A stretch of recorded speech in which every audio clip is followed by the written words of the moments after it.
I'm going one step beyond Boston on a fast ferry to the past, to an historic port that was once the richest place in America and notorious for witchcraft trials, but only for a spell.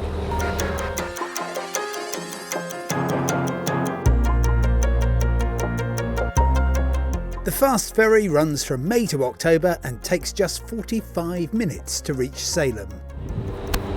Would you believe there's even free Wi-Fi on board? It's magic! Thank you, Captain. I haven't just come here on a witch hunt. There's much more to Salem than that. But the mass hysteria that swept through the town in 1692 is a very important part of Salem's and America's history.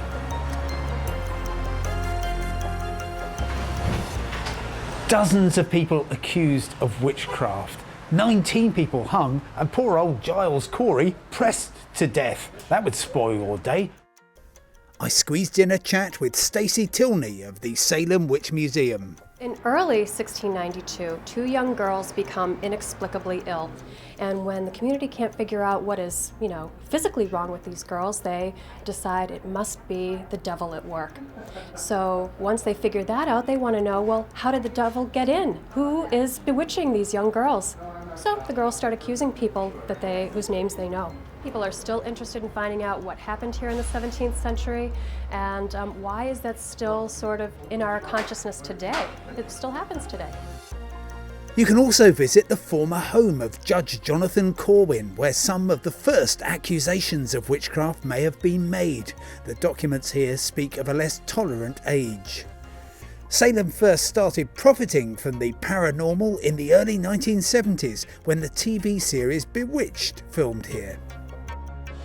21st century Salem has a thriving community of witches and half a dozen witchcraft shops. You can choose your favourite from Witch magazine. The story of Salem unfolds through the centuries. This is Chestnut Street, the very first planned street in America, laid out at the end of the 18th century, exactly 60 feet across and lined with beautiful New England mansions. The highlight of a visit to Salem is the Peabody Essex Museum, which tells the story of how a young America became connected with the rest of the world through remarkable voyages via the Cape of Good Hope or Cape Horn to the East Indies. This oceanic World Wide Web is celebrated at what's one of the most startling museums in America. To find out more about Salem's power and wealth, I talked to Dr. Dan Finnemore, the museum's curator of maritime art and history. The mariners were very self-aware. They knew exactly what the significance of their voyages was for America. Salem was a very prominent city. It had the most prominent custom house bringing in incredible wealth, and they recognized that these voyages would redefine who Americans were on the world stage, and they wanted to bring in representations of the outside world to Americans. If you've ever wondered what an 18th century house from the Yunwei province of China looks like, just come here to New England.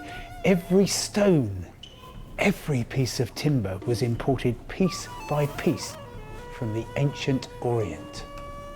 It's America's oldest museum in continuous operation. And after all that heavy-duty sightseeing, time for a light meal. All your seafood dreams come true down by Salem's waterside at Finn's. These perfectly presented dishes with fresh local seafood, oysters, tuna. If you'll excuse me, I have to start eating right now. Oyster, wasabi, vodka. Well, I don't think I need a crystal ball to predict that I'm going to be back in Salem soon. It's a wizard destination.